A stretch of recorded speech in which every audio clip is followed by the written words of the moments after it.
चिरां जिल्ला समाज अनसाय बिफाना बेंगुरा सुबुंफोरनो गोनांथार मुवा बेसादफोर रानदों।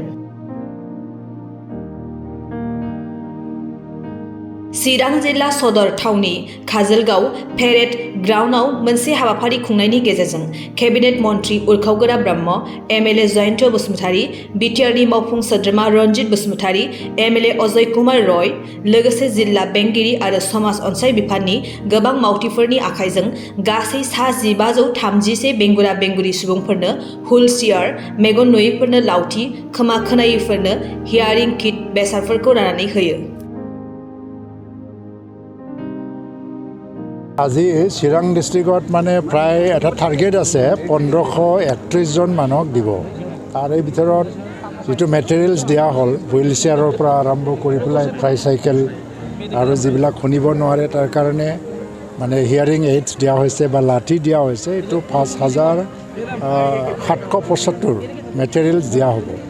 কিন্তু আজি অকল 100 জন মানুহকে দিয়া হৈছে। সমাজ কল্যাণ বিভাগৰ পৰা এই আঁচনিটো লৈছে যে দিব্যাংগসকলক সামান্যতম যিটো এটা সমাজৰ যিটো খুব মানে দুৰ্বল শ্ৰেণী ব্যক্তি বুলি আমি ধৰি লোৱা হয়, সেইসকলক সাহায্য দিয়া প্ৰদান কৰা। ইয়াতে আমাৰ যিটো আলিম কোড, ইয়াৰ পৰা মেনুফেকচাৰিং বস্তুবিলাক বনাই আনিছে আৰু ইয়াত কোনো প্ৰফিট মেকিং নাই। আৰু তেওঁলোকক আমি আজি মানে জীৱনত যাতে কিছু হ'লেও মানে সহযোগিতা পায় বা সহায় পায়, তাৰ কাৰণে এইখিনি দিয়া হৈছে।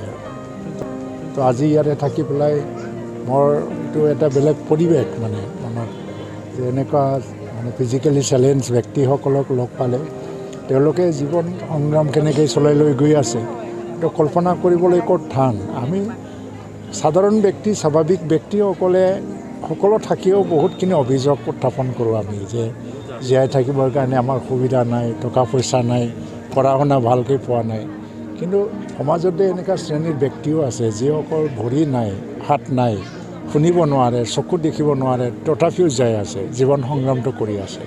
তেওঁলোকে সঁচাকৈ সমাজৰ বাকী মানে বৃহৎ অংশৰ কাৰণে এটা প্ৰেৰণা বুলি আমি ক'ব লাগিব। কিন্তু এনেকৈ কৈতো শেষ কৰিব নোৱাৰে, তেওঁলোকৰ জীৱনত বহুতখিনি মানে সমস্যা আছে। এটি দূৰ কৰিবৰ কাৰণে অসম চৰকাৰৰ তৰফৰ পৰা ব্যৱস্থা লোৱা হৈছে, আকৌ লৈ থাকিব। আৰু বহু সংখ্যক দিব্যাংগ লোক আছে যিসকলে নাম পঞ্জীয়ন কৰা নাই সমাজ কল্যাণ বিভাগত, তেওঁলোকে নাজানে, সেইসকল লোকৰ বাবে কি? সেইটো সমাজ কল্যাণ বিভাগ জিলা পৰ্যায়ত যিসকল আছে এইটো অলপ ছাৰ্ভে কৰিব লাগিব নিজাকৈ। আৰু বিধায়কসকল আছে, হয়তো আজিৰ পৰা বিধায়কসকলে এই ক্ষেত্ৰত কাম কৰিব যে নিজে নিজে ছাৰ্ভে কৰিব। আমাৰ কাউন্সিল আছে, ছ'চিয়েল ৱেলফেয়াৰ ডিপাৰ্টমেণ্ট আছে কাউন্সিলত, তেওঁলোকৰ পৰাও ছাৰ্ভে কৰিব। অকল কোনোবা এজনে আহি পেলাই নিজৰ নাম পঞ্জীয়ন কৰিবলৈ ইচ্ছা কৰিলে পঞ্জীয়ন কৰাটো নকৰি পেলাই আমি মানে আমাৰ তৰফৰ পৰাই প্ৰয়েক্টিভভাৱে ডিপাৰ্টমেণ্টবিলাকে ছাৰ্ভে কৰি উলিয়াব লাগে।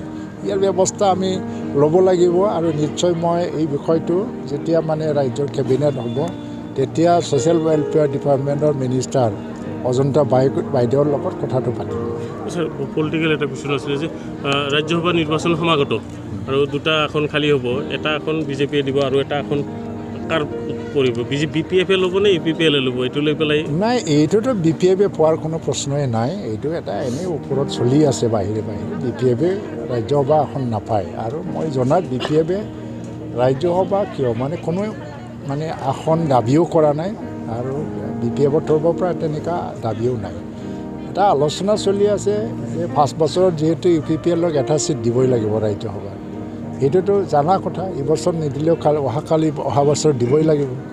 তেতিয়া এইবছৰ কিয় দিব নোৱাৰে, সেইটো এটা আলোচনা চলি আছে দিল্লী পৰ্যায়ত।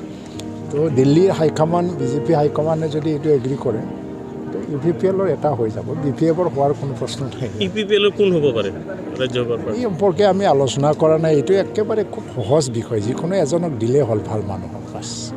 আৰু কালি কোকৰাঝাৰৰ মাজমজিয়াত নেশ্যনেল বড়ো ষ্টুডেণ্ট ইউনিয়ন গঠনক লৈ কিবা এটা অপ্ৰীতিকৰ পৰিস্থিতি এটা সৃষ্টি হৈছে। এইটোতো হ'ব নালাগিছিলে ঠিকেই, কিন্তু যিটো সংগঠনবিলাক জন্ম হৈছে ডেম'ক্ৰেটিক কাণ্ট্ৰিক আমি কাক মানি বাধা দিব পাৰি। কিন্তু কথাটো হ'ল কি, সংগঠনবিলাক জন্ম হয় শেষ হৈ যায়।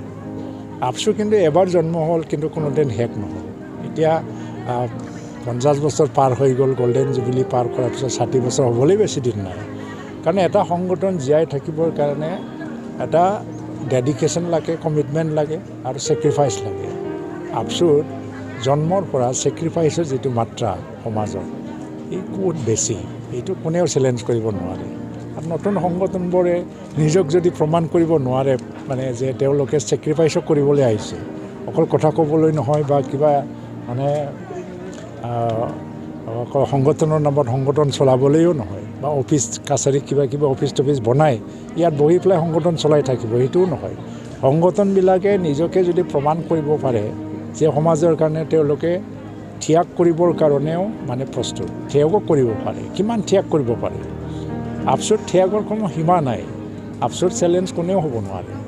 আৰু এই আপচুক মানে কেইজনমান ছাত্ৰসকলে জীয়াই ৰখা নাই, আপচুক জীয়াই ৰাখিছে জনসাধাৰণে। এমুঠি চাউল ধুলি হ'লেও আপচুক মানে প্ৰতিষ্ঠা কৰিছিলে, খোৱা বোৱা শাক চব্জি পাচলিৰ পৰা আৰম্ভ কৰি। আৰু এই আপচুৰ লগত জাতীয় সংগঠনবোৰৰ ইতিহাস জড়িত আছে, তাত হাজাৰ হাজাৰ মানুহ শ্বহীদ হৈ গ'ল। আপচুৰ চেলেঞ্জত কোনো সংগঠন সৃষ্টি থাকিব নোৱাৰিব। কালি চিনেমাৰ মানে জয়ন্তদেৱ নামৰ ৰাজপথত বৰ্বৰ হৈ আক্ৰমণ কৰি হয়, এইটো দেখি পেলাই মই যোৱা দেখিছোঁ। হয়, আজি মই DC আৰু SP লগতো কথাটো পাতিলোঁ যে যিটো দোষী ব্যক্তি পুলিচ বিষয়া তাৰ এগেইনষ্টত ব্যৱস্থা একশ্যনটো ল'ব লাগে। তেওঁলোকে অলৰেডি এটা প্ৰিলিমিনাৰী ডিছকাশ্যন মানে কি ইনভেষ্টিগেশ্যনটো আৰম্ভ কৰিছে। আৰু পুলিচ বিভাগৰ পৰা এই যি মানে ব্যক্তিয়ে এই ঘটনাটো এই কাণ্ডটো কৰিলে কি কৰিছিল তদন্তটো ওলাই আহিবই, কিন্তু চকচ নটিচ অলৰেডি SP চাহাবে দিয়া বুলি মোক জনাইছে। অকল এইটো বুলি নহয় যে মানে যিটো তদন্ত কৰা হ'ল, তদন্তৰ পিছত যিটো এইটোতো আৰু লুকাই ৰখাৰ প্ৰশ্ন নাই, ইয়াত ভিজুৱেলি আহিছে, ভিডিঅ'ত আহিছে। তো সি কোনোবাই সাংবাদিকক, ইমান জ্যেষ্ঠ সাংবাদিকক ঠেলা হেঁচা কৰা ময়ো দেখিছোঁ।